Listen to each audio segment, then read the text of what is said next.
Seja muito bem-vindo a mais um estudo bíblico. E nesse nosso 17º vídeo, nós vamos ver a segunda carta de Pedro e a primeira carta de João. Na segunda carta de Pedro, nós anotamos alguns versos muito interessantes.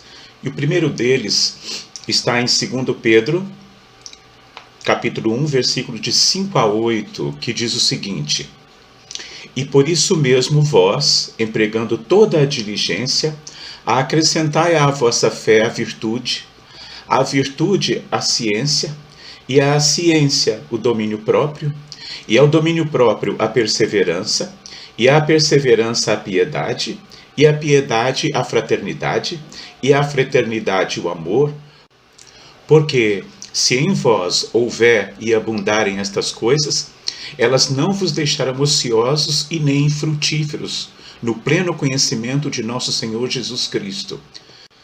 Pedro aqui fala do processo que todo cristão deve estar envolvido nele, que é o processo que a Bíblia chama de santificação.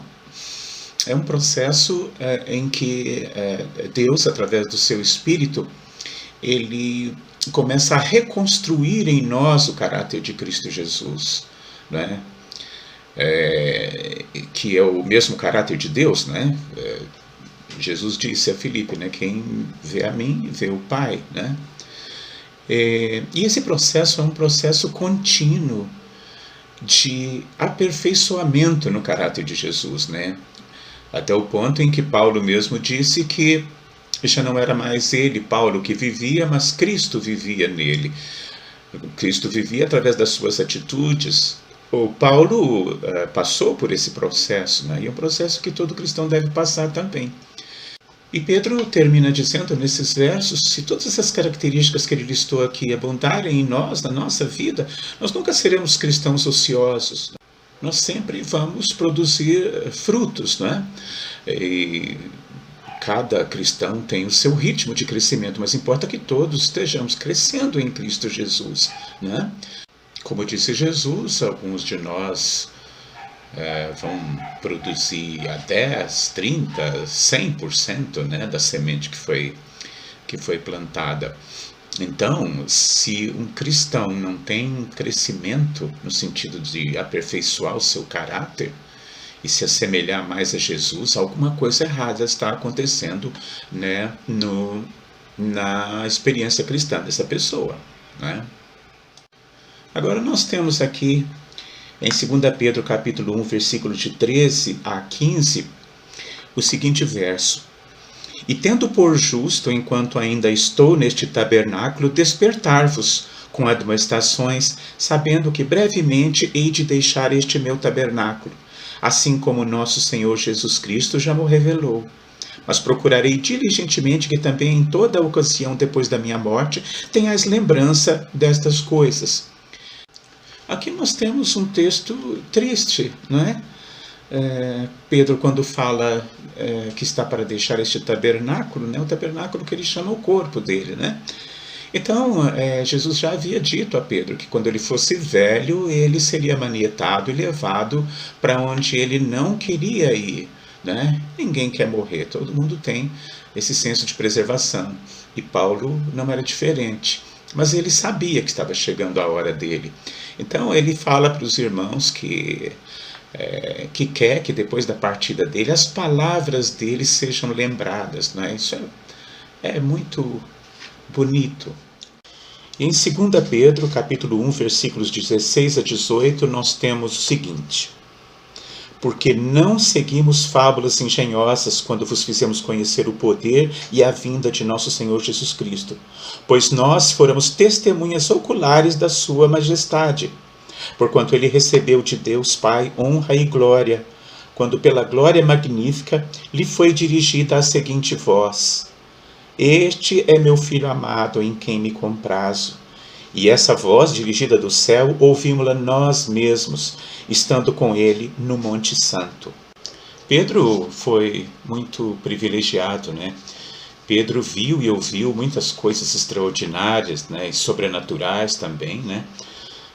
Como essa voz que ele ouviu, né, do monte. Pedro viu Moisés, Elias, né? Então, Pedro era um testemunho muito vivo para as pessoas daquela época, porque ele tinha participado de todos esses eventos, né? Então ele foi testemunha de tudo. Então aquilo dava muita segurança à igreja daquela época, né? Por isso que ele diz, né, no outro versículo, que ele quer que as pessoas se lembrem das coisas que ele falou, porque ele viu, ele testificou, ele testemunhou e ele viu. E ele diz aqui que o que ele falou não é uma fábula inventada, né? Muitas vezes as pessoas falam isso para nós cristãos, né? Certa vez, conversando com alguém no YouTube, ou dando uma resposta para uma pessoa de alguma questão que me perguntaram, e eu falei do relacionamento com Deus, né? Que o relacionamento com Deus, ele é um compilado, né, de experiências que vai engrandecendo, vai fortificando a nossa fé. E entra um indivíduo debochado no meio da conversa e diz: deixa eu entender. Esse seu relacionamento com Deus é alguma coisa como se fosse uma esquizofrenia. É um amigo imaginário. Eu ia deixar para lá, mas achei que devia responder. Eu disse a ele: olha, quando o Felipe achou Jesus, ele foi contar para um amigo dele chamado Natanael, e chegando lá ele disse: olha, nós achamos o Cristo. E Natanael perguntou: e de onde ele é? Felipe disse: de Nazaré. E então Natanael disse: porventura pode vir alguma coisa boa de Nazaré? Então a resposta de Felipe é a que eu daria a você: vem e vê. Para mim, esse amigo não só não é imaginário, como ele é real. A minha experiência com ele é real. Agora tem que vir e ver. Infelizmente as pessoas, a fé, ela tem que ser experimental, né? Senão as pessoas não cogitam das coisas que nós cogitamos, porque nós cogitamos das coisas espirituais, né? Que não se vê, né? Só se experimenta, não é? Agora nós temos um texto que é quase que um retrato, né, do mundo hoje em dia, né? Que está em 2 Pedro capítulos 3, versículos 13 e 4 e 8 e 9. Sabendo primeiro isto, que nos últimos dias virão escarnecedores com zombaria, andando segundo as suas próprias concupiscências, e dizendo: onde está a promessa da sua vinda? Porque desde que os pais dormiram, todas as coisas permanecem como dantes, o princípio da criação.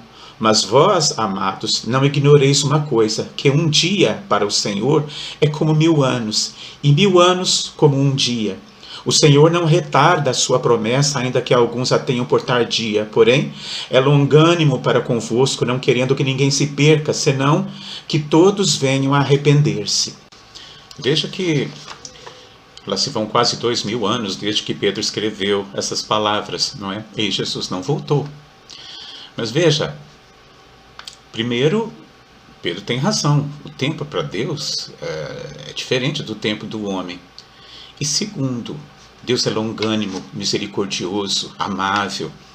Se ele tivesse voltado em 1958, eu não tinha nascido e eu estaria fora do reino de Deus, eu inexistiria.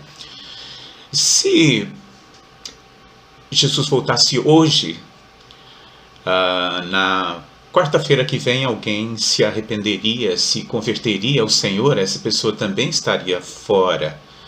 Quando o povo de Israel conquistou Canaã, eles haviam passado 400 anos sobre a escravidão egípcia, porque Deus estava esperando a medida da iniquidade dos amorreus.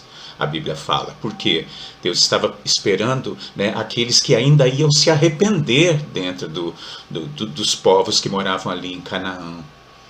Então, essa é uma das razões pelas quais Cristo não voltou ainda.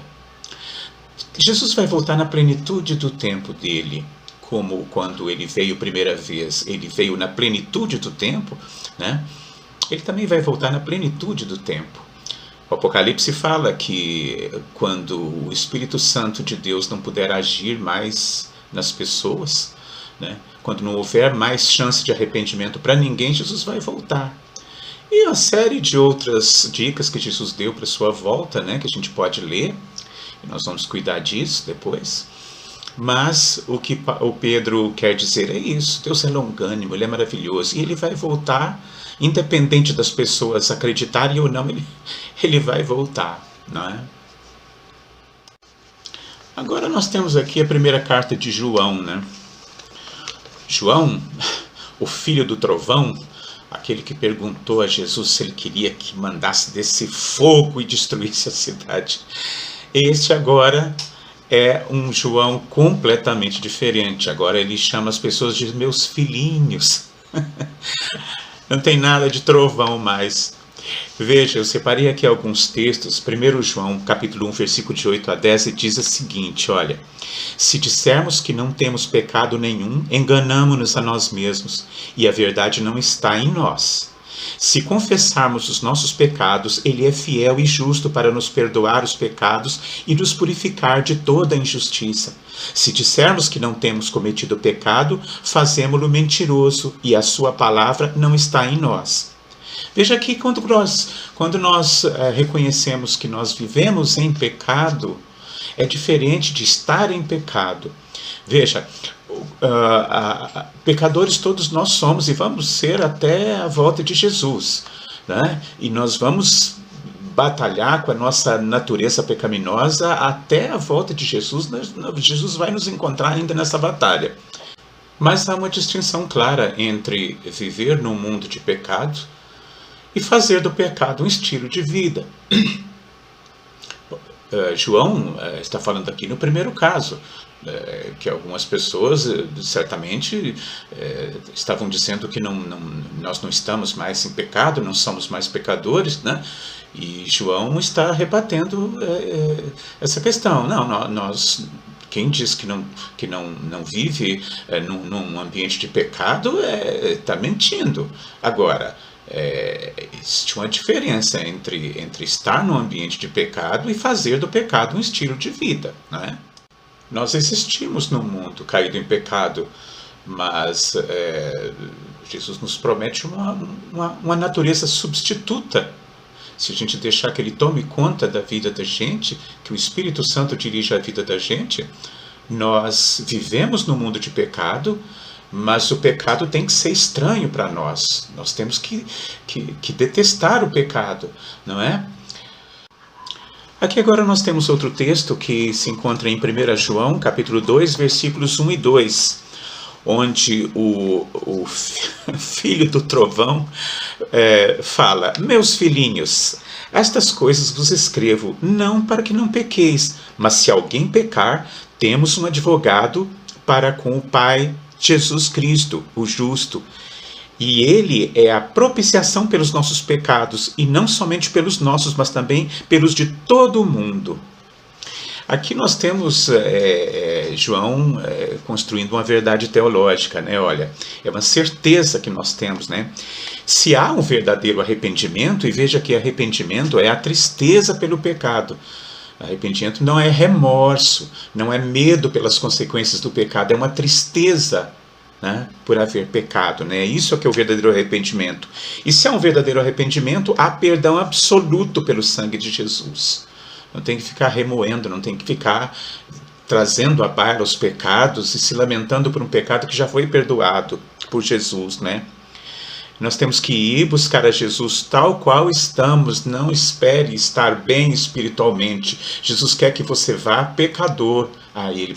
Jesus quer que você vá aos pés dEle ainda pecador, né? O inimigo das almas quer que nós pensemos que nós fomos longe demais. Não, agora, ir para Jesus agora, você já foi longe demais. Não, nunca nós fomos longe demais. Jesus sempre aguarda a nossa chegada, nosso arrependimento e nosso pedido de perdão, não é? Bom, nós temos outro texto aqui que eu marquei, que é João capítulo 2, versículos de 3 a 5, que diz o seguinte: e nisto sabemos que o conhecemos, se guardamos os seus mandamentos. Aquele que diz eu o conheço e não guarda seus mandamentos é mentiroso, e nele não está a verdade. Mas qualquer que guarda a sua palavra, nele realmente se tem aperfeiçoado no amor de Deus. E nisto sabemos que estamos nele. Aquele que diz estar nele também deve andar como ele andou. Aqui, guardar os mandamentos, né, significa também andar como Jesus andou, não é? Nas situações que enfrentamos na vida, né, nós devemos sempre perguntar: como Jesus agiria nessa situação, né? Jesus iria aqui? Jesus veria isso? Jesus falaria isso? Porque Jesus é o nosso modelo supremo em tudo, né? E esse é o grande desafio, né, para vencer a nossa natureza pecaminosa. E uma coisa é fato: a nossa natureza pecaminosa, ela é forte. Não subestime a sua natureza pecaminosa. Mas existe uma luta entre a sua nova natureza adquirida a partir do momento que você aceitou Jesus e a natureza pecaminosa. Então essa batalha ela é constante, não é? Mas a gente alimenta ou uma ou outra natureza. A que você mais alimenta será a natureza vencedora, né? A nova natureza que você adquire de Jesus, né? Você lendo a palavra, você estudando, você orando, você tendo um relacionamento com Deus, você fortalece a sua natureza, a sua nova natureza, né? Que você nasceu de novo, né? Para essa nova natureza. Mas se você não a alimenta, e pelo contrário, alimenta a natureza pecaminosa, né? Fazendo coisas que são condenáveis, coisas que são detestáveis, ou talvez nem seja tanto, mas são coisas que não edificam, você está alimentando a outra natureza, e a sua luta contra o pecado vai ficar cada vez mais difícil, não é? Bom, o vídeo se alonga e nós vamos ficando por aqui. Que Deus abençoe a todos nós. Que a gente possa se lembrar sempre de que o conhecimento da palavra de Deus é o primeiro passo para um relacionamento com Deus. Fiquem com Deus.